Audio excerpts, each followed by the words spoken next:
주신 반석이신 하나님을 함께 찬양하겠습니다.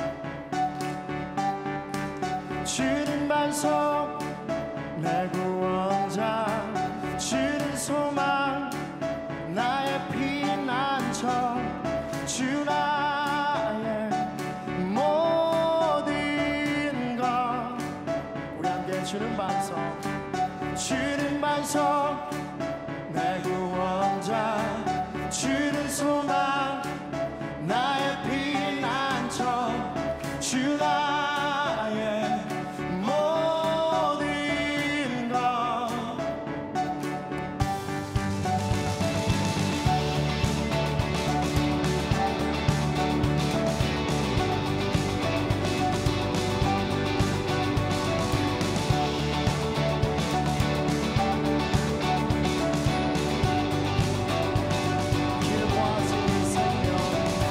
길과 진리 생명 내 삶의 빛 되신 주, 길과 진리 생명 내 삶의 빛 되신 주, 나의 믿음 주께 있네, 나의 믿음 주께 있네. 주는 반석, 주는 반석 내 구원자, 주는 소망 나의 피난처, 주 나의 모든 것. 길과 진리 생명, 길과 진리 생명 내 삶의 빛 되신 주, 길과 진리 생명 내 삶의 빛 되신 주. 나의 믿음 주께 있네, 나의 믿음 주께 있네, 나의 믿음 주께 있네. 주는 반석, 주는 반석 내 구원자, 주는 소망 나의 피난처, 주 나의 모든 것.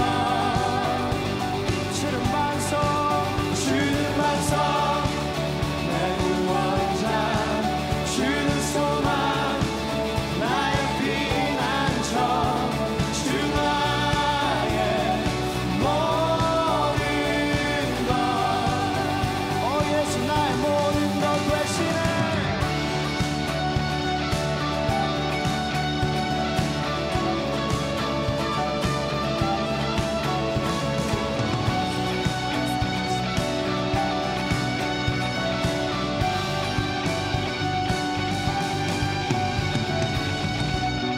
우리가 이 시간 저와 함께 예수 그리스도가 우리의 믿음이십니다. 우리 함께 찬양하겠습니다. 나의 믿음 오직 주께 있네, 나의 믿음 주께 있네,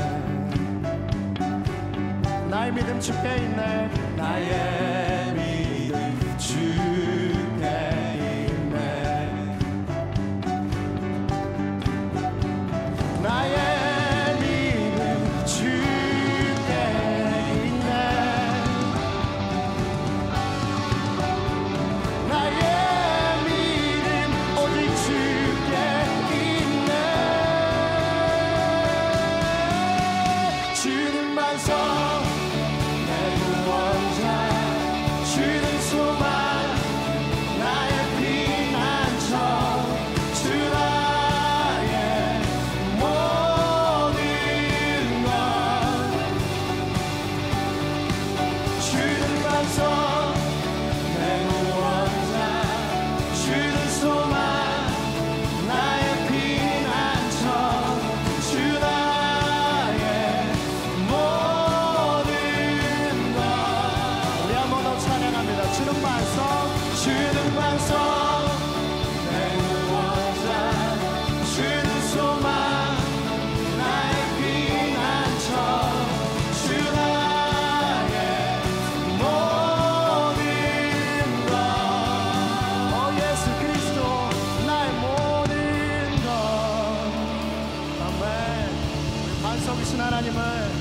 감사합니다.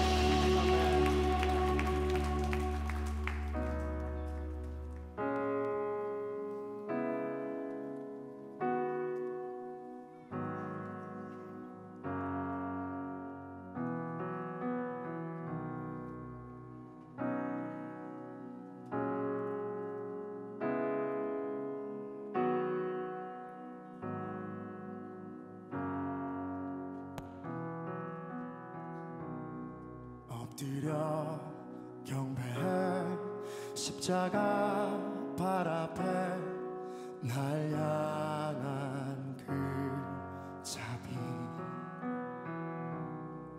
이제는 더 이상 정죄함 없으리 날 덮는 그 보혈 엎드려 경배해 엎드려 경배해 십자가 발 앞에 날 향한 그 자비 이제는 더 이상 정죄함 없으리 날 덮는 그 보혈 주의 자비 바다처럼 깊어 찬양해 할렐루야 영원토록 떡과 잔 들고서 우리 다 기억해 주님의 사랑을 우리의 허물을 대신해 달리신 주님의 십자가 주의 자비 자비 바다처럼 깊어 찬양해 할렐루야 영원토록 주의 자비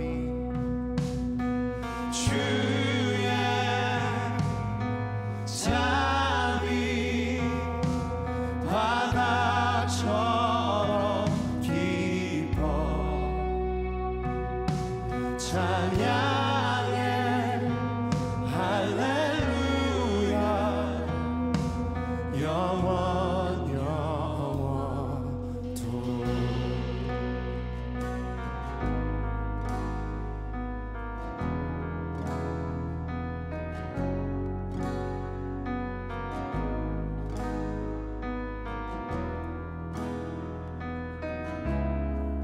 우리 함께 놀라우신 주의 자비 놀라우신 주의 자비 내가 어찌 잊으리요 찬양하리 할렐루야 할렐루야 아멘 놀라우신 주의 자비 내가 어찌 잊으리요 찬양하리 할렐루야 할렐루야 아멘 놀라우신 주의 자비 내가 어찌 잊으리요 찬양하리 할렐루야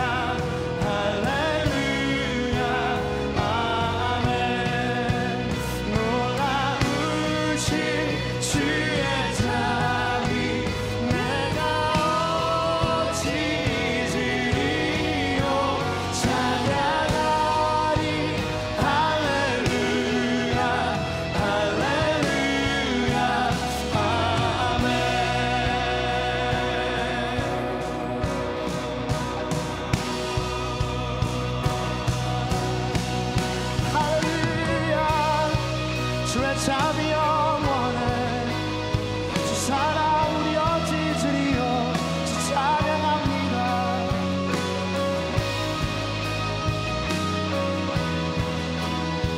한 번 더 나의 영혼아 우리 주님을 찬양할지어다. 놀라우신 주의 자비, 놀라우신 주의 자비, 내가 어찌 잊으리요.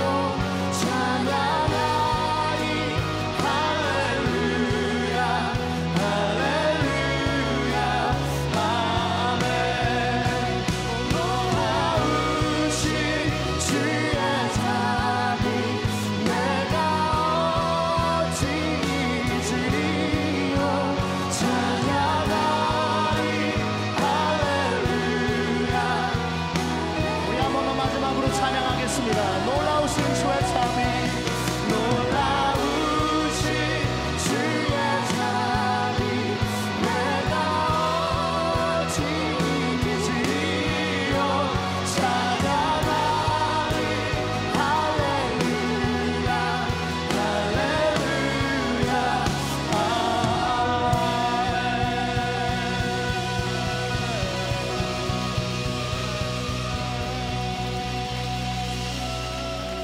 이 믿음의 선포는 세상을 변화시키는 능력이 되는 줄로 믿습니다. 우리 이 시간 그 세상을 향해 하나님에 대한 우리의 신앙 고백을 여러분의 가장 큰 목소리로 선포하도록 하겠습니다. 나는 전능하신 아버지 하나님, 천지의 창조주를 믿습니다. 나는 그의 유일하신 아들 우리 주 예수 그리스도를 믿습니다. 그는 성령으로 잉태되어 동정녀 마리아에게서 나시고 본디오 빌라도에게 고난을 받아 십자가에 못 박혀 죽으시고 장사된 지 사흘 만에 죽은 자 가운데서 다시 살아나셨으며 하늘에 오르시어 전능하신 아버지 하나님 우편에 앉아 계시다가 거기로부터 살아있는 자와 죽은 자를 심판하러 오십니다. 나는 성령을 믿으며 거룩한 공교회와 성도의 교제와 죄를 용서받는 것과 몸의 부활과 영생을 믿습니다. 아멘.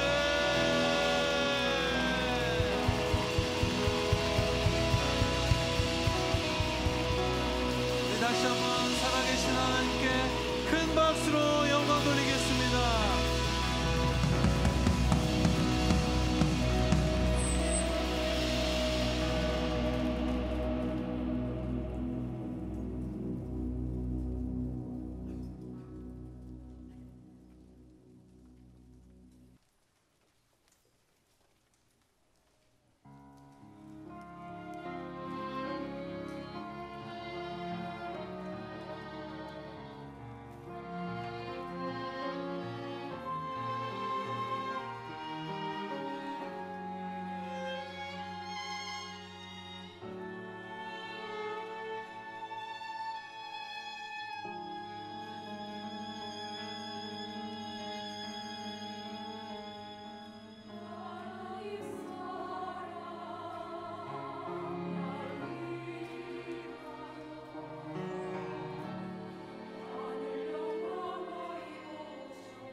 비행기가 이제 산을 지나면서 내려오는데 초록색 부분이 아무것도 없는 거예요. 근데 오히려 보이는 게 산과 산을 계속 넘어서 이어지는 판자촌만 보이면서 과연 이 땅에 하나님이 어떻게 일을 하실 수 있고, 그리고 내가 과연 이 땅에서 할 수 있는 게 일주일 짧은 선교 기간 동안 무엇이 있을까, 그런 사실 의구심을 가지고 이제 내렸는데, 그곳의 작은 마을 교회들, 그리고 작은 개척 교회들 안에서 정말 뜨겁게 찬양하는 그 페루 현지인들, 그리고 또 너무나도 뜨겁게 선교하시는 김재원 목사님을 제가 보면서 오히려 제가 옛날에 가지고 있었던 그 청년 사역 때 뜨거움이 오히려 여기에 더 있다는 걸 더 느끼게 됐어요. 그래서 오히려 제가 거기에서 운행하시고 있는 하나님의 그런 역사와 그런 열정을 오히려 제가 더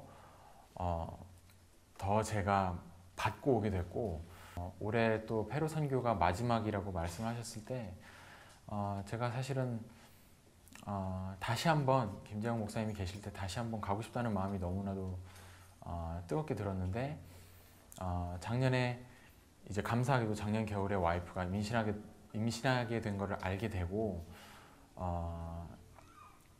이제 페루 선교를 가야 되는데 와이프 배는 점점 이제 불러오고 해서 사실은 제가 가기 쉽지 않겠구나. 그리고 또 올해 봄에 시험을 쳤는데 시험도 떨어진 것 같아서 겨울에 또 시험을 준비해야 되니까 페루 선교는 어쩔 수 없이 못 가겠구나 했는데, 4월 달에 본 시험이 5월 달에 합격했다는 소식을 너무나도 예상치 못하게 듣게 되고, 그리고 와이프가 감사하게도 너무나 건강하게 아무 문제 없이 임신을 기간을 잘 지내고 있고, 그리고 마지막으로 경제적인 상황이 사실 제가 허락이 되지 않는 부분이 있었는데, 제가 학교를 사실은 산타모니카로 매일 100마일씩 다니고 있었는데, 이제 학교를 졸업하고 나니까 그 차가 필요가 없어져서 제가 차를 팔게 되는데 1년 동안 사실은 차를 팔려고 노력을 했는데 차가 안 팔리고 있었어요. 근데 페루 선교를 감사하게 그냥 믿음으로, 경제상이 사실 잘 이렇게 쉽게 허락되는 건 아니지만 페루 선교를 자원하고 그리고 선교비를 내고 나서 며칠 지나고 나서 차를 사겠다고 하는 사람이 나타났는데, 제가 올린 가격이 하나도 깎지 않고 그냥 사겠다고, 그냥 하루 만에 오늘 차 달라고 당장 그런 사람이 나타났어요. 그래서 그 사람한테 차를 주고 나서 은행에 가서 이제 잔금 처리를 하고 나니까 딱 페루 선교에 낼 돈이 그게 딱 마련이 되더라고요. 그래서 너무 신기해가지고 와이프한테 이 얘기를 했는데, 이건 진짜 하나님이 페루에 다시 돌아가라는 그런 당연한 뜻이다. 그래서 와이프도 감사하게 갔다 오라고 그렇게 말했고, 저도 너무나도 감사하게 진짜 하나님의 뜻이구나 그렇게 느끼면서 다시 한번 페루 땅으로 돌아가게 됐습니다. 올해는 감사하게도 한의 라이센스를 따게 돼서 이제 의료 선교로 제가 같이 섬길 수 있게 되는데, 제가 뭐 한두 번 치료로 그분들의 통증을 크게 도와드릴 수 있는 건 아니지만 그 통증 가운데 그 마음이 많이 아파하는, 그리고 고생하는 부분들을 최대한 위로해드리고 기도해드리고 오면은 좋겠다는 마음이 많이 들더라고요. 그래서 올해는 감사하게도 그쪽 사역으로 섬기면서 많이 하나님의 사랑을 전하고 오면 좋겠다는 마음이 들었습니다. 오늘도 열방 가운데 우리를 통해서 일하시는 하나님이십니다. 우리 그 하나님에게 영광의 박수 올려드리십시다.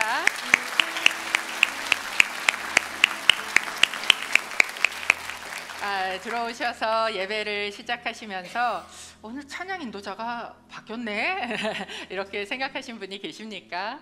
우리 어제 더 소스몰에서 지난번 광고해드린 것처럼 세상 속에서의 예배 부흥운동 월십 투게더를 저희가 진행을 하면서요, 화요 성령 집회에 지금 예수전도단에서 사역하고 계시는 연민규 간사님 또 미국까지 오셨어요. 그래서 오늘 저희 예배를 정말 마음을 다해서 섬겨주셨는데, 어디 계신데 한번 박수로 감사합니다.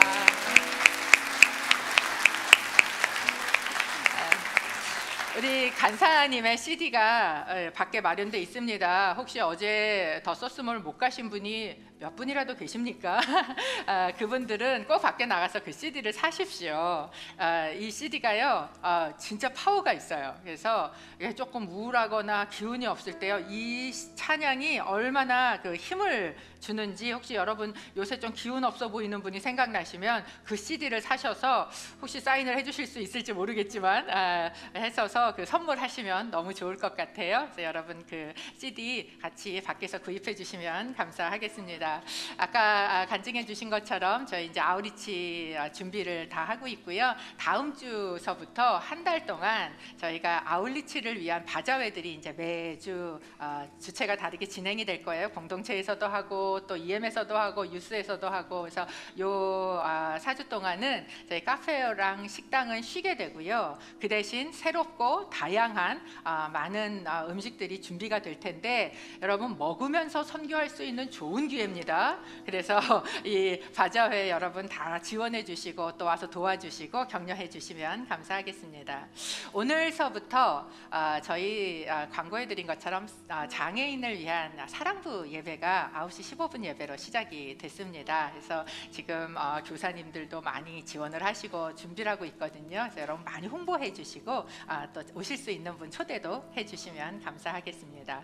6월 17일 다음 주 주일날 2시부터 페어랜유에서 미디어의 영적 실상이라는 제목을 가지고 SBS PD이신 이상호 PD님 모시고 저희가 들을 텐데, 사실 이 미디어 없이 요새 자녀 키우는 거 어려우시잖아요. 어떤 분이 저는 핸드폰이 없으면 밥을 못 먹어요, 이렇게 이야기를 하시는 젊은 부부를 본 적이 있는데, 여러분 이 미디어에 대해서 또 우리가 알고 있어야 되고 경각하고 있어야 되니까 모두들 꼭 잊지 마시고 또 참석해 주시면 감사하겠습니다. 이번 주에 비전 헌금은 UCI 학생들 장학금을 위해서 저희가 드려지는데요. 지난달에는 저희가 GLDI, 자마의 GLDI를 위해서 저희가 헌금을 했습니다. 이 GLDI는 정말 차세대의 젊은이들을 말씀 안에서 또 훈련시키고 또 정말 군사처럼 만들어서 이 세상 가운데 보내는 그 훈련 프로그램이거든요. 저희가 지난달에 헌금해 주신 거 GLDI에 잘 전달했고요. 오늘은 UCI에 저희가 매해 5명의 학생을 선정해서 장학금을 주고 있습니다. 교회 이름으로 해요. 그들에게 막 복음을 강요하는 건 아니지만 저는 이들 안에 이 돈으로 공부를 하면서 여러분 기도하면서 헌금해 주시고 이걸 받는 학생들이 정말 복음 안으로 들어올 수 있도록 기도해 주시면 감사하겠습니다. 저희 헌금하는 시간에 우리 예배를 섬겨주시는 이하나 자매님 주님 앞에 찬양 올려드리겠습니다.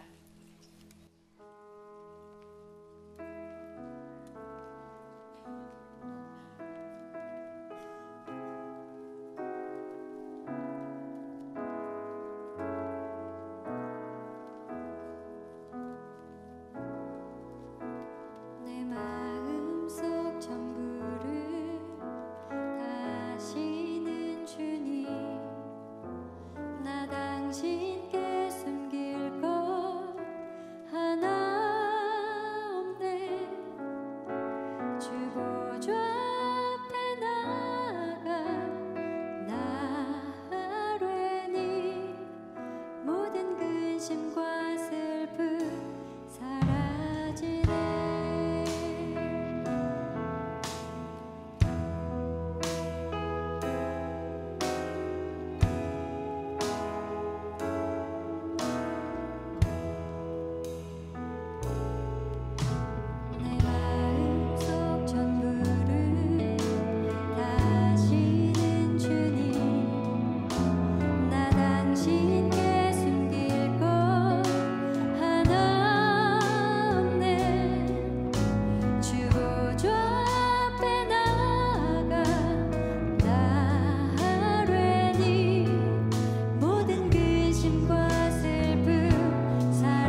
감사합니다. 오늘은 지금은 저희 교회 오늘 처음 오신 분 계세요? 저희 교회 방문하신 분이거나 저희 교회 처음 오신 분 계시면 잠깐 한번 자리에서 이렇게 일어나 보시면 어떨까요? 어색하셔도 저는 오늘 교회 처음 왔습니다. 아니면 감사합니다. 여러분 뜨거운 환영의 박수로. 감사합니다. 저희 다 같이 자리에서 일어서서 우리 옆에 있는 분들이 한번 인사를 하실 때 1분 동안 어떻게 오셨어요? 반갑습니다. 한 주 동안 어떻게 지내셨어요? 함께 교제하도록 하겠습니다.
감사합니다. 저희 자리에 일어서신 김에 성경을 저희 같이 들고요.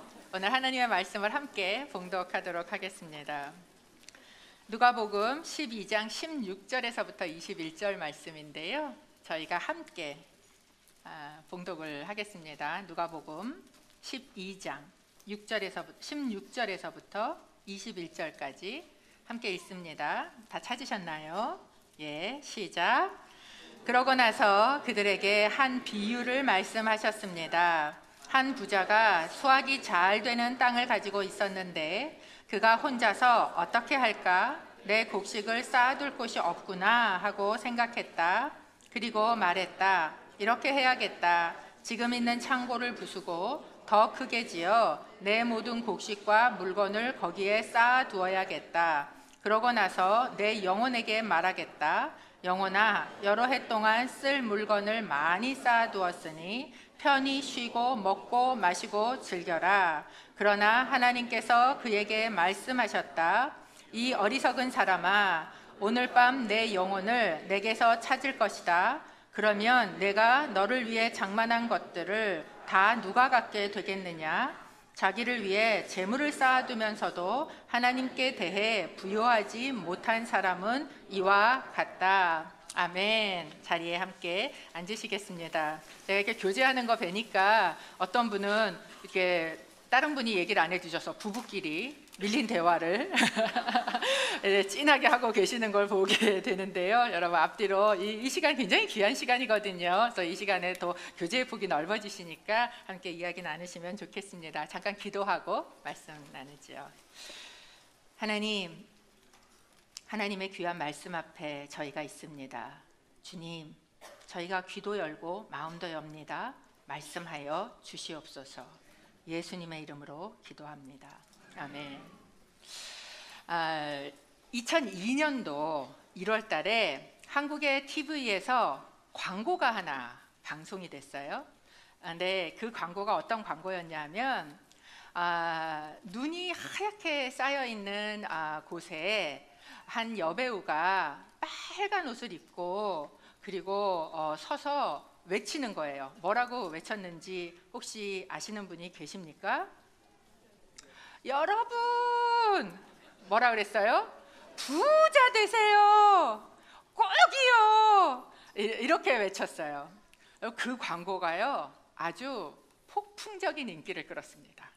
그리고 이 카드 업계의 순위를 바꾸는 일이 생겼어요. 또 그 해의 특징 중에 하나가 뭐였냐면, 그리고 이제 설날이 됐는데 설날에 다 사람들이 새해 복 많이 받으세요를 하는 게 아니라 뭐라고 했는지 아십니까? 부자 되세요를 했어요. 사실 그 광고는 그 시대가 가지고 있었던 생각을 너무나 잘 집어낸 거였습니다. 그 전해에 최고의 베스트셀러에 올라갔던 책이 뭐였냐면 부자 아빠 가난한 아빠라는 책이었어요. 혹시 읽으신 분 계십니까? 그때 굉장히 인기가 있었습니다.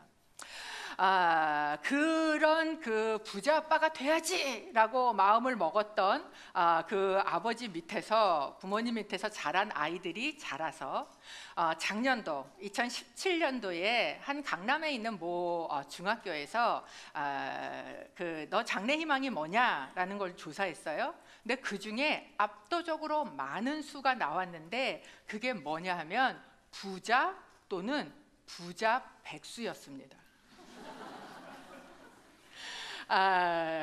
실제로 얼마 전에 TV에도 이제 고등학생이 나와서 장래 희망에 대해서 이야기를 하는데 한 여학생이 아주 당당하게 뭐라고 얘기했냐면 장래 희망이 뭐예요 학생? 그랬더니 이 학생이 이렇게 대답을 했어요. 건물주요. 이렇게 대답을 했습니다. 그랬는데 그거 말을 받는 사회자의 말이 뭐라고 받냐면 그렇죠. 조물주 위에 건물주죠. 이렇게 말을 받았습니다. 여러분 어쩌면 이런 생각이 그들만의 생각은 아닐 수 있어요. 우리 사회에 굉장히 많이 들어와 있는 생각입니다. 우리도 거기서 얼마나 다르다고 이야기할 수 없을지 모르겠어요. 오늘 예수님이 이야기한 이 이야기의 비유의 주인공은 이렇게 모두가 외쳐대는 부자입니다. 그런데 예수님의 비유를 우리가 볼 때 그 내용뿐만 아니라 이 내용을 언제 어떤 상황에서 이야기하셨지? 라는 걸 보는 게 굉장히 중요합니다. 그래서 이 본문 앞에 있는 세 절을 저희가 좀 보면서 어떤 상황에서 예수님이 이 이야기를 하셨는지 저희가 한번 보도록 하겠습니다. 누가복음 12장 13절인데요. 저희 앞에 있는데 성경 갖고 계시면 읽으셔도 좋고요. 함께 읽어보겠습니다. 시작. 사람들 중에서 어떤 사람이 예수께 말했습니다. 선생님, 제 형제에게 유산을 저와 나누라고 말씀해 주십시오. 많은 사람들이 예수님의 말씀을 듣고 있다가 한 사람이 생각하니까 이분 말씀이 괜찮아요. 능력도 있어 보여요. 당시에 그들을 도와주던 바리새인들보다 나은 것 같아요. 그 사람이 일어나서 예수님께 나와서 이야기를 합니다. 뭐냐면 유산을 내 형하고 좀 저랑 나누라고 얘기 좀 해주십시오 라고 이야기를 하고 있는 거예요. 이 나온 사람이 얼만큼 부자였는지는 성경은 이야기하고 있지 않는데 여러분 이 한국의 100대 부자를 재작년인가 조사를 했는데요. 2015년인가 그 중에 부자가 된 방법 중에 100명 중에 무려 84명이 상속이었어요. 그러니까 괜히 금수저 흙수저 이야기가 나오는 게 아닌 거죠. 모르겠어요. 이 사람이 얼만큼 자기가 부자인지 얼만큼 가난한지는 안 나와 있지만 분명히 유산이 꽤 있었고 만약에 빚만 있으면 뭘 그걸 하겠다 그러겠어요? 유산이 있었고 그거를 얻기 원했다라는 것입니다. 그래서 이 문제를 들고 예수님 앞에 가서 얘기를 했어요. 그런데 이 예수님이 이 말씀을 듣고 한 반응이 굉장히 의외예요. 14절 저희가 좀 한번 같이 읽습니다. 시작. 예수께서 대답하셨습니다. 이 사람아, 누가 나를 너희 재판관이나 분배인으로 세웠느냐? 예수님의 태도가 어떠냐면 내 비즈니스 아니야 라고 이야기하는 것처럼 나랑 상관없어 라고 이야기하는 것처럼 들려요. 뭐 그렇지요. 사실 뭐 남의 가정사에 누가 이렇게 콩나라 판나라 하겠습니까? 근데 당시에는 랍비들이 바리새인들이 어떤 사람의 문제가 있을 때 그거에 대해서 옳고 그름을 이야기해주는 재판관 역할을 실제로 했었습니다. 그런데 이 예수님이 지금 이 이야기를 해오시던 그 맥락을 보면 지금 12장이잖아요. 11장에서 무슨 이야기를 하셨냐면 주기도문을 가르쳐 주셨어요. 그리고 주기도문 끝에 뭐라고 이야기하셨냐면 구하라, 찾으라, 두드리라. 그러면 너희에게 열릴 것이다. 예수님이 얘기하셨거든요. 그러니까 이 사람은 앉아서 말씀을 듣다가 그렇지 예수님한테 나가서 구하면 찾는 거지 그러면서 아마 일어나서 들고 나갔을 거란 말이죠. 자기 문제를. 그랬는데 거절당한 거예요. 이상하네. 왜 공식대로 기도했는데 먹히질 않지? 이렇게 생각을 했을 수 있습니다. 여러분 혹시 그런 경험이 있으세요? 나와서 설교를 듣고 아니면 세미나를 듣고 기도는 저렇게 하는 거지. 그리고 가르쳐 주신 대로 아버지 부르고 가르쳐 주신 대로 기도를 했어요. 구했어요. 그런데 응답이 없는 거예요. 뭐가 문제냐는 거예요. 여러분, 기도는요 문법의 문제가 아니에요. 기도는요 방법의 문제가 아닙니다. 기도는 영적 태도의 문제였어요. 이 사람이 기도가 틀린 게 아니고 이 사람의 기도 뒤에 숨겨져 있는 것이 있었던 거죠. 그게 뭐라고 예수님이 이야기를 하시냐면 다음 절 15절에서 이렇게 이야기를 하세요. 함께 읽겠습니다. 시작.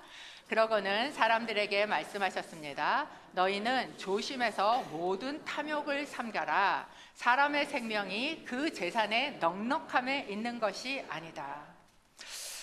당시 상속법을 보면 장자가 있고 차자가 있으면 장자는요 이 재산의 3분의 2를 받게 돼 있어요. 그리고 차자는 3분의 1을 받게 되어 있습니다. 여기 계신 모든 차자 여러분 너무 상처받지 마십시오. 당시의 문화가 그랬어요. 그랬는데 이 사람이 예수님에게 뭐라고 이야기하냐면 내 형제에게 유산을 나누라고 해주십시오 라고 얘기할 때 이 형제가 단수로 쓰였어요. 그러니까 이 사람은 아마 그의 형이었을 겁니다. 이 형이 자기가 가져야 될 3분의 2보다 더 가져갔는지, 내가 장자니까 이만큼 가져야 돼 라고 더 가져갔는지, 아니면 이 동생이 생각할 때 형이 가져간 3분의 2가 부당하다고 생각을 했는지 그거는 정확하지 않아요. 근데 아마도 이 동생이 생각할 때는 지금 모든 사람이 앉아서 이야기를 듣는 중에 예수님 앞에 공개적으로 나가서 이것을 청원을 했다는 이야기는 누가 옳다? 내가 옳다. 이렇게 생각한 거죠. 내가 옳다고 생각하니까 모든 사람 앞에 나가서 예수님, 내 형에게 그 재산을 나랑 나누라고, 유산을 나누라고 이야기해 주십시오 라고 요청을 한 것입니다. 그가 생각할 땐 이게 하나님의 의야, 정의야 라고 생각을 했던 것 같아요. 그런데 여러분, 예수님은요 그가 정의라고 외치고 부르짖는 그 기도 뒤에 숨어 있는 것을 보셨어요. 그게 뭐였냐면 탐심이었다는 거예요. 그가 가지고 있었던 영적인 태도였습니다. 여러분, 탐심이라는 죄의 바이러스는 남에게 보이지 않지만 우리 안에 얼마든지 들어와서 숨어 있을 수 있는 것이에요. 사단이 우리를 유혹할 때 이렇게 얼핏 봐도 죄가 확실한 걸 가지고 우리를 유혹할 만큼 그렇게 멍청하지는 않습니다.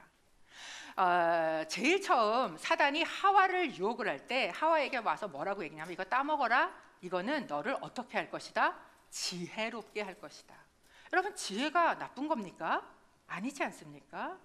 사단이 예수님에게 와서 얘기할 때 뭐라 그래요? 이 돌들을 떡으로 만들어서 네 몸을 돌봐라. 그리고 너는 여기서 뛰어내려서 네가 하나님의 아들인 것을 기적으로 증명해서 보여라 라고 이야기하는 것, 여러분 이게 나쁜 일입니까? 사실 자기 몸을 돌봐야 되는 것도 맞고 내가 할 수 있으면 하나님의 아들임을 보여야 되는 것도 틀린 얘기 아니거든요. 사단은요 우리에게 죄가 아닌 것 같은 선해 보이는 것을 가지고 우리를 유혹합니다. 정의라는 이름으로.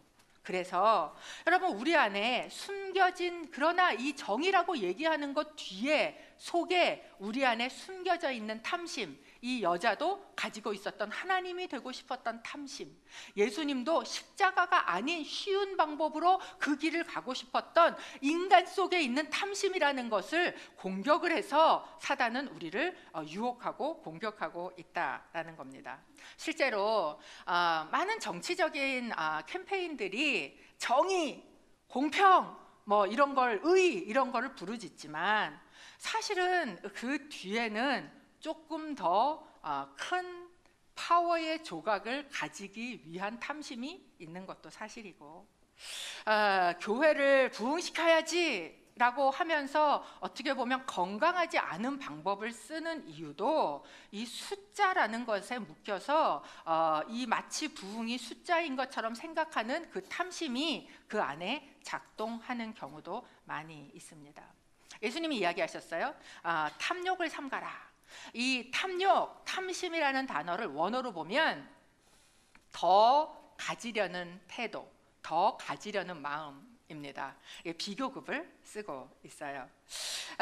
그 탐심을 예수님이 어떻게 하라고 선포하고 계시냐면 삼가해, 조심해, watch out해 라고 예수님이 지금 이야기하고 계시는 거예요. 이렇게 얘기를 하고 그 다음에 누구의 이야기를 하시냐면 이 부자에 대한 이야기를 하고 계십니다.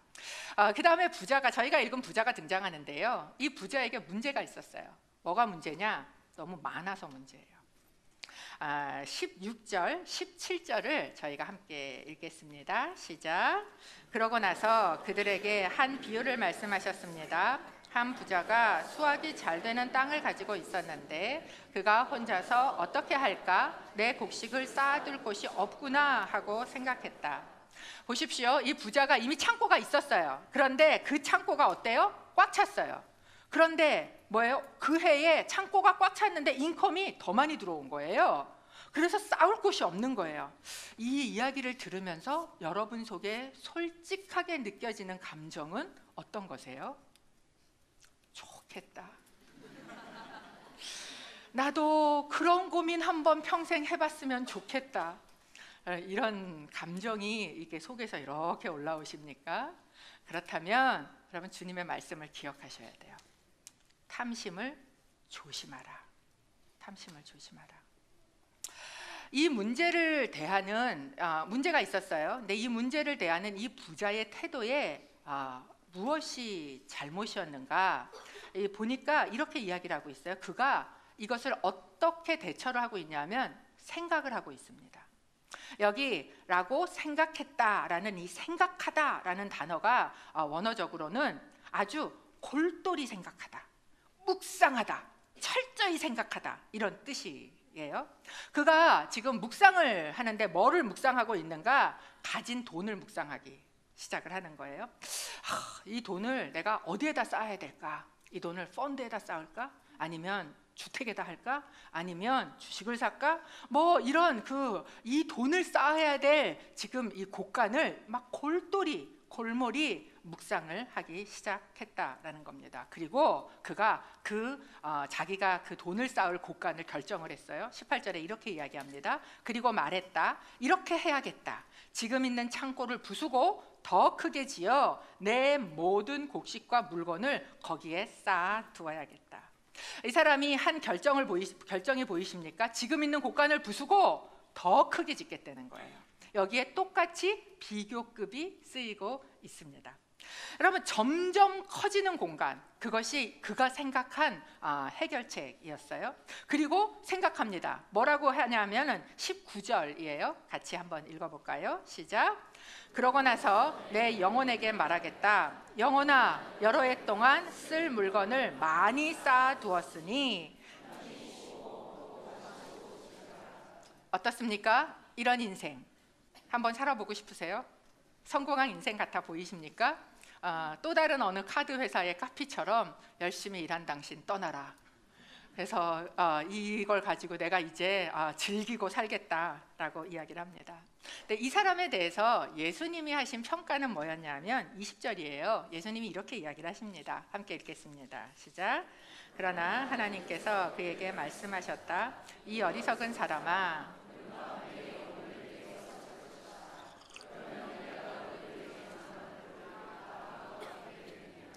예수님의 평가는 어리석은 사람아 라고 평가를 하고 있다라는 겁니다. 그래서 이후로 이제 이 부자의 별명이 성경에서 어리석은 부자예요. 오고 오는 모든 세대 가운데 어리석은 부자로 불리는 사람이 됐습니다.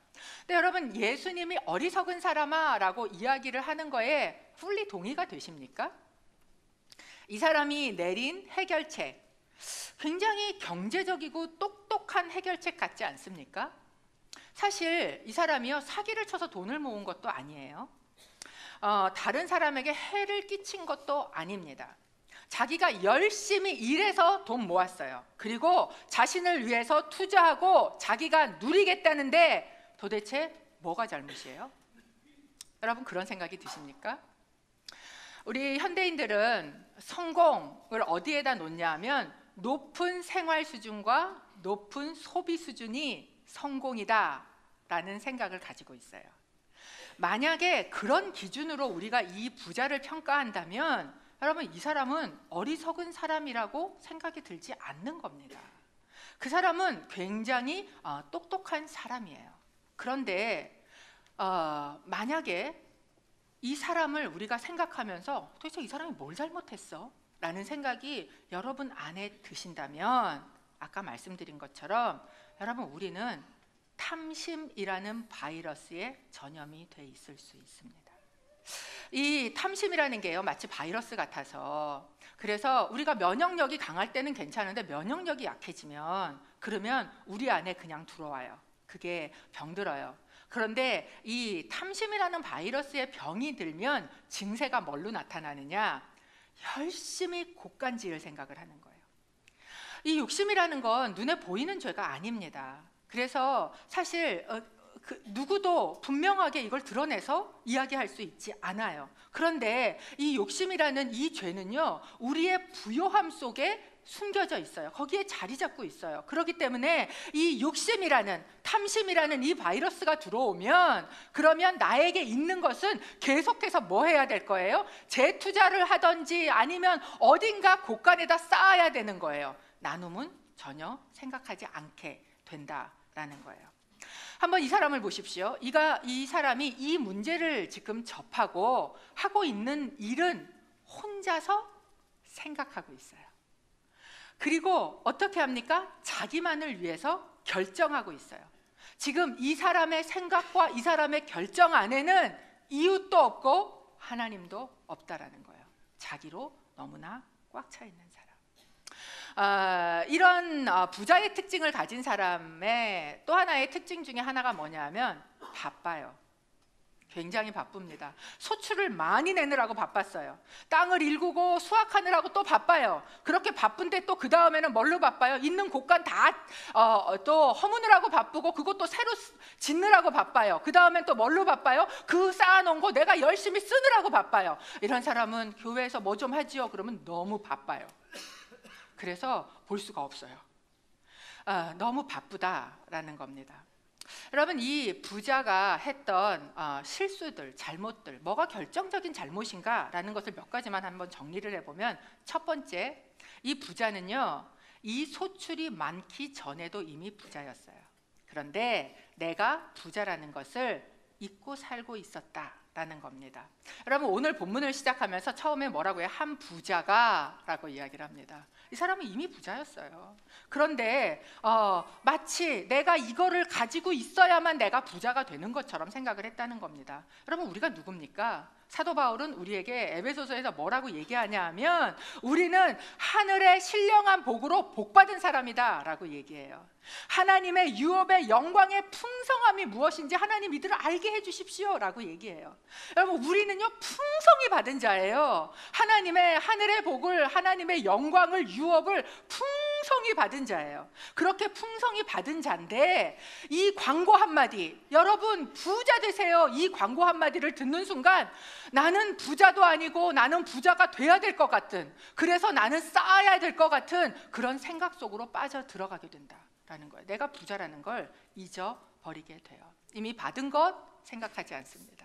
이미 주신 분 바라보지 않아요. 그리고 내가 얻어야 할 것, 내가 쥐어야 할 것에 몰두하고 내가 쌓아야 할 것에 집착하게 되는 것, 이것이 이 부자의 첫 번째 결정적인 실수였어요. 두 번째 결정적인 실수가 무엇인가? 이 부자가요, 아까 이야기한 것처럼 해결책이 굉장히 자기중심적입니다. 이 17절에서 19절까지 이 부자가 했던 독백이 있어요. 근데 이 독백을 원어를 그대로 이렇게 직역을 해보면 이렇게 돼 있습니다. 내가 내 곡식을 쌓아둘 곳이 없으니 내가 이렇게 할 것이다. 내가 내 곡간을 더 크게 짓고 내가 거기에 내 모든 곡식과 내 물건들을 쌓아두겠다. 그리고 내가 내 영혼에게 말할 것이다. 내 영혼아, 너는 몇몇 쓸 물건을 쌓아두었으니 편히 쉬고 먹고 마시고 즐겨라. 여러분 보세요. 뭐가 많이 등장해요? 내가. 여러분, 이 부자가 얼마나 자기중심적으로 살고 있는지를 보시게 되지요. 내 곡식, 내 곡간, 내 물건, 내 영혼. 지금 곡간이 가득 차 있는데도 불구하고 또 나를 위해서 쌓고 쌓으려고 하는, 오직 자기만 생각하고 있는. 여러분, 탐심이라는 그 바이러스는, 탐심이라는 감정은 굉장히 자기중심적이에요. 누구를 얘기를 할 때 저 사람 굉장히 욕심이 많어 라고 이야기할 때 막 남을 위해서 생각하는 사람을 보면서 여러분 그렇게 생각하세요? 아니잖아요. 자기만을 위해 쓴 사람을 보고 저 사람 욕심이 많어 라고 이야기하지 않으십니까? 탐심이라는 것 자체가 굉장히 자기중심적이기 때문에 그렇습니다. 여러분, 근데 한번 생각해 보세요. 정말 내가 갖고 있는 게 내 겁니까? 여러분이 가지고 있는 시간이 정말 내 거세요? 여러분이 가지고 있는 건강이 정말 내 거세요? 여러분의 생명이 정말 내 거세요? 여러분, 우리는 정말 내 거가 사실은 없는데, 그런데 여러분은 여러분의 것이라고 생각하는 것을 가지고 누구를 위해서 살고 계십니까? 세 번째, 이 사람이 했던 결정적인 실수가 있어요. 그게 뭐였냐면 21절에서 예수님이 하시는 말씀입니다. 함께 읽어보지요. 시작. 자기를 위해 재물을 쌓아두면서도 하나님께 대해 부여하지 못한 사람은 이와 같다. 이 사람은, 이 부자는 분명히 유대인이었을 거예요. 유대인은 하나님의 백성입니다. 그러니까 제사도 지내고 예배도 지내고 성경도 읽고 하나님도 알고 있었을 거예요. 그런데 그럴 때뿐이지 내 삶의 모든 영역에서, 내 삶의 일상에서 하나님을 알려고 노력하지도 않고, 하나님을 생각하지도 않고, 모든 순간에 하나님하고 관계하지도 않고, 그리고 내 곳간을 채우느라고, 나를 채우느라고 하나님에 대해서 너무나 가난한 사람, 이 사람이 바로 이 부자였다는 거예요. 여러분, 이 부자는요, 내 삶의 진짜 주인이 누군지 몰랐습니다. 이 내 삶의 진짜 주인이 누군지 모르는 사람의 특징이 뭐냐면 두려움이에요.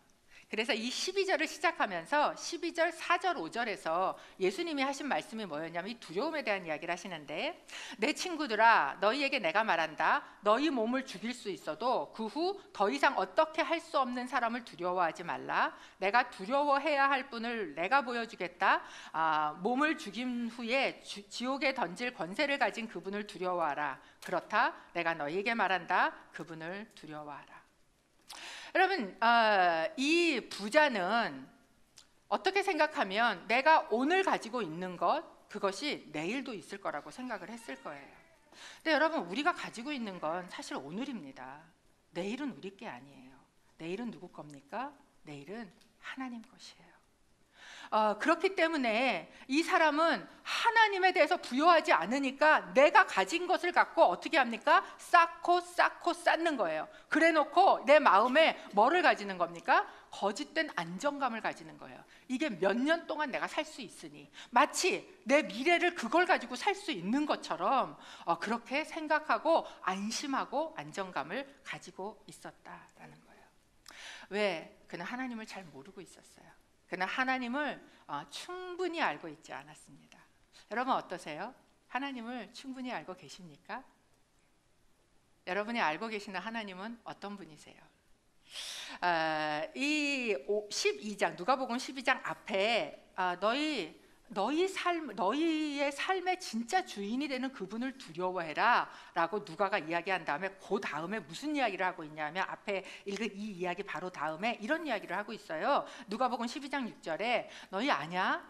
참새 5마리가 2아사리온에 팔리는데 그 중에 한 마리를 하나님이 기억하신다. 이게 누가복음 12장 6절에 나오는 말씀입니다. 근데 참 재밌는 게, 누가복음에는 참새 5마리가 2아사리온에 팔리는데 그 5마리 중 한 마리를 기억하신다고 써 있어요. 근데 이 똑같은 내용이 마태복음에도 등장하거든요. 마태복음 10장 29절에 저희가 다 찾아서 읽지는 않지만 10장 29절에는 뭐라고 얘기하냐면은 2마리가 한 아사리온에 팔린다는 거예요. 그러니까 마트에서는 참새 2마리를 한 아사리온에 파는데 누가 마켓에서는 5마리를 2아사리온에 파는 거예요. 어디가 더 싸요? 누가 내가 더 싸지요. 그런데 그 5마리 중에 한 마리, 그 한 마리가 뭘까? 어느 분이 이 얘기를 하는 걸 들으면서 제가 맞다 그렇게 생각을 했어요. 뭐냐면 원래는 2마리에 한 아사리온이 맞아. 그런데 누가 마켓에서 뭐를 하느냐? 덤을 주는 거예요. 그러니까 5마리를 사면, 그러니까 4마리를 사면 한 마리를 덤으로 주는 거예요. 그런데 하나님은 그 한 마리도 알고 계시대요. 그러니까 뭐예요? 덤으로 누군가에게 주어지는 것 같은 그 인생도 하나님은 뭐 하고 계시다는 거예요? 알고 계시다는 거예요. 그도 돌보고 계시다는 거예요. 그래서 이 누가복음 12장 24절 이 이야기, 부자 이야기를 하고 난 다음에 누가가 무슨 이야기를 하고 있냐면 24절에 이렇게 이야기를 합니다. 함께 읽겠습니다. 시작.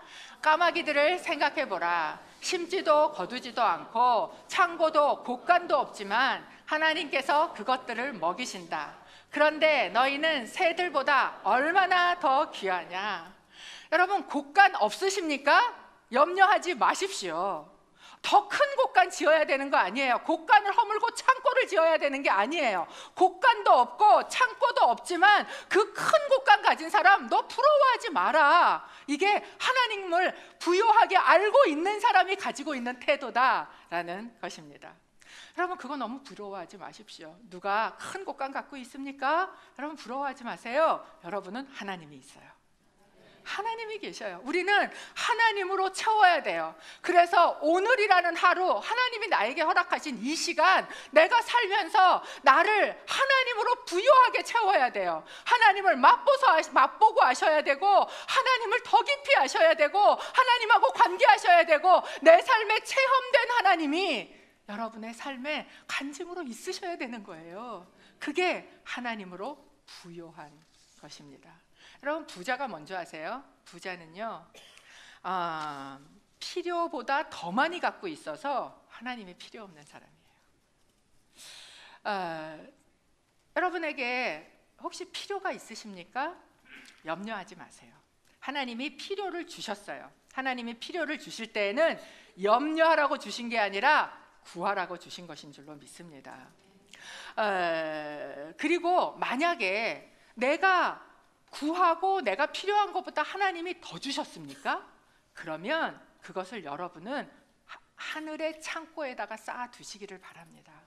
이제 아울리치를 간다고 저희가 또 뭐 비전원금을 한다고 뭐를 한다고 여러분에게 이렇게 광고를 할 때 여러분 한번 생각해 보십시오. 만약에 하나님이 여러분에게 더 주셨어요? 그러면 그거는요, 쌓으라고 주신 게 아니에요. 그것은 나누라고 주신 것인 줄로 믿습니다. 그것은 하늘에 쌓아두는 길이에요. 저는 오늘 이 3부 예배에 오신 여러분 모두가 진짜 부자 됐으면 좋겠어요. 어떤 부자가 되시는가? 하나님으로 부요한 부자가 되셨으면 좋겠습니다. 은혜로 가득 찬 부자가 되셨으면 좋겠습니다. 그래서 여러분, 이런 부자가 될 때 여러분, 우리 안에 이 은혜가요, 어떻게 되는 거예요? 흘러 넘치는 거예요. 우리한테 가득한 게 흘러 넘치지 않겠습니까? 여러분이 가득할 때 그게 흘러 넘치게 되시기를 바랍니다. 오늘 이 12장 15절에 오늘 이 비유를 얘기하시기 전에 예수님이 하셨던 그 말씀을 제가 메시지 성경으로 한번 같이 읽어보려고 그래요. 유진 피터슨 목사님의 메시지 사역에 보면 이렇게 이야기를 하고 계세요. 함께 읽을까요? 시작. 조심하여라. 털끝만한 탐심에도 빠져들지 않도록 너희 자신을 지켜라. 너희의 소유가 많더라도 그 소유가 너희의 삶을 규정해 주지 않는다. 여러분의 삶을 규정하는 게 누굽니까? 여러분, 우리의 삶을 규정하는 건 우리의 소유가 아닙니다. 우리의 삶을 규정하시는 분은 하나님이세요. 여러분, 그래서 우리가 이 부자 같은 정말 결정적인 실수를 하지 말아야 합니다. 여러분에게 질문합니다. 무슨 생각을 요새 그렇게 골똘히 하고 사십니까? 여러분의 삶에는 얼마만큼 이웃과 하나님이 들어와 계십니까? 여러분 안에 얼만큼 하나님이 부요하십니까? 여러분, 이 세 가지 질문을 가지고 오늘 하나님 앞에 함께 나아가십시다. 그리고 하나님 앞에 함께 기도하게 되시기를 바랍니다. 함께 기도하겠습니다.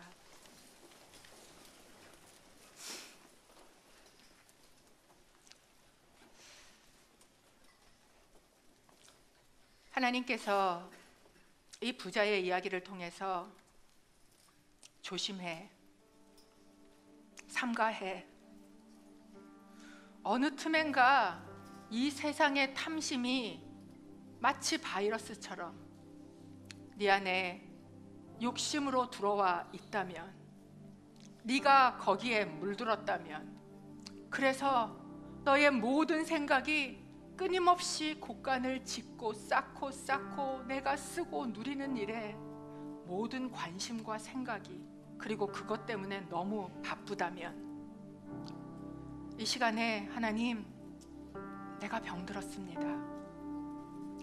하나님, 나를 불쌍히 여겨 주십시오. 하나님, 나를 고쳐 주십시오. 이 시간에 주님 앞에 기도하며 나아가시겠습니다. 하나님 아버지, 이 시간 저희 안에 말씀하여 주시니 감사합니다. 저희 탐심을 하나님 주님 앞에 놓습니다. 주님 이야기하시고 주님 일하시고 주님 역사하여 주시옵소서. 주님, 그렇습니다. 이 탐심은 나도 모르게 들어와 있습니다.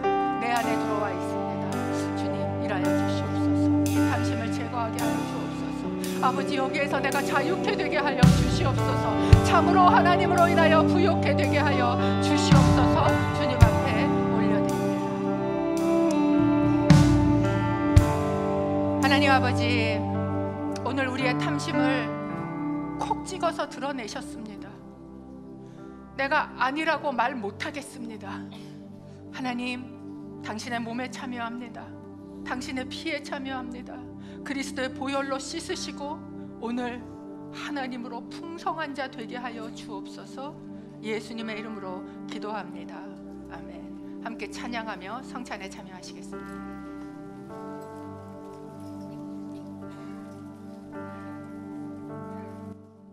나는 하나님을 예배하는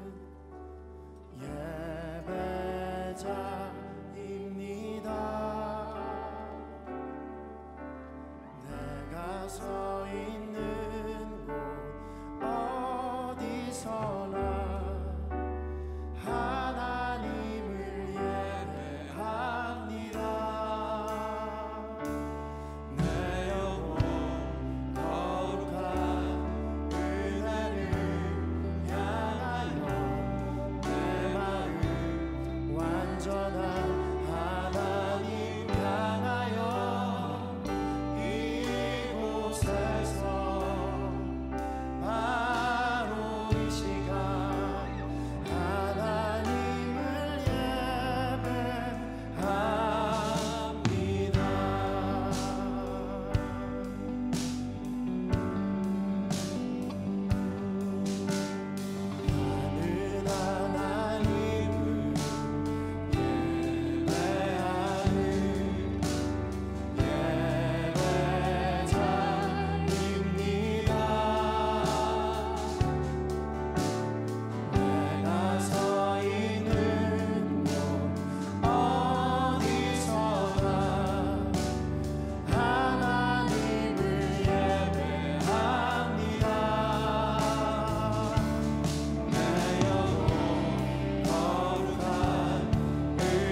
내 속에 갈망이 주님께로 날 이끌어 주소서. 주님을 더 원합니다. 넘쳐나네 넘쳐나네 넘쳐나네 주를 향한 내 속에 갈망이 주님께로 날 이끌어 주소서.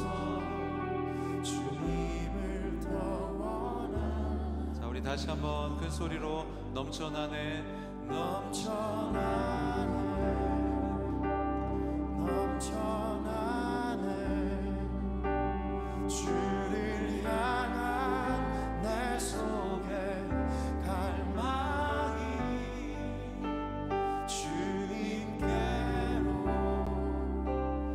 날 이끌어 주소서.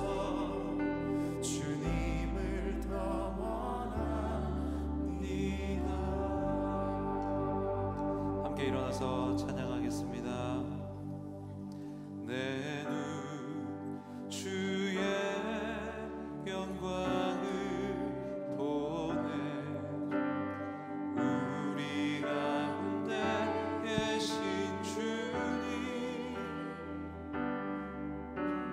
그 빛난 영광 원하는 없고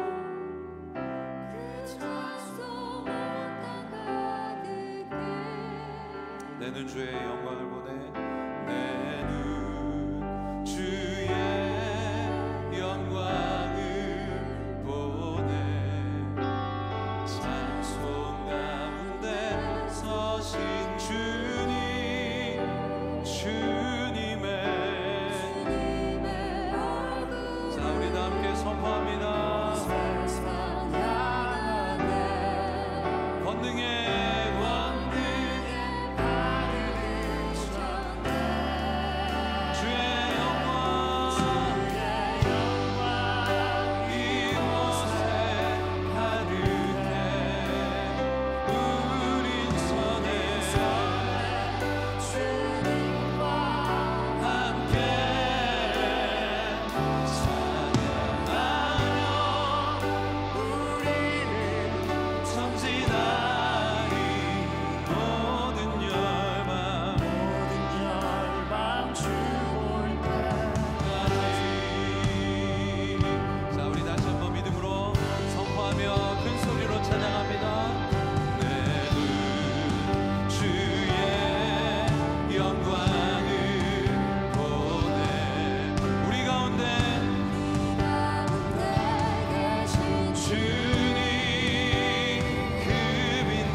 하나님 아버지,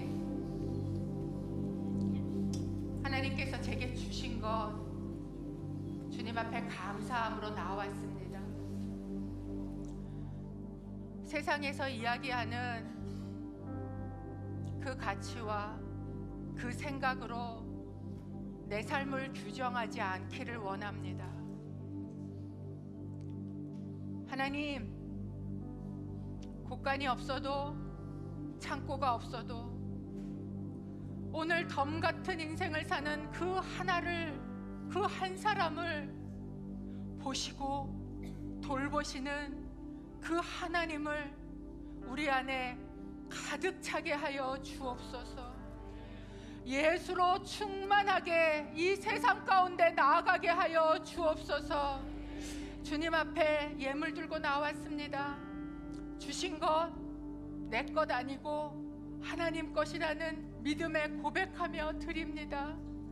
내 삶의 주인 되어 주시옵소서. 먹이시고 입히시고 돌보실 뿐만 아니라 내 삶을 통하여 하나님의 나라의 뜻을 능히 이루어 주시옵소서. 예수 그리스도의 이름으로 기도하오며 이제는 우리의 구세주가 되신 예수 그리스도의 은혜와 하나님 아버지의 사랑과 성령 하나님의 교제, 교통, 역사하심을 오늘 믿고 오늘 고백하며 그 하나님으로 부욕해 되어 곳간 짓는 일이 아니라 내가 무엇을 쌓는 일에 몰두하는 것이 아니라 하나님으로 가득 차 예수로 충만하게 되어 이 세상 가운데로 파송되어 나아가기를 간절히 소원하는 귀한 하나님의 백성들 머리 위에 이제로부터 영원토록 함께 하시기를 간절히 축원하옵나이다.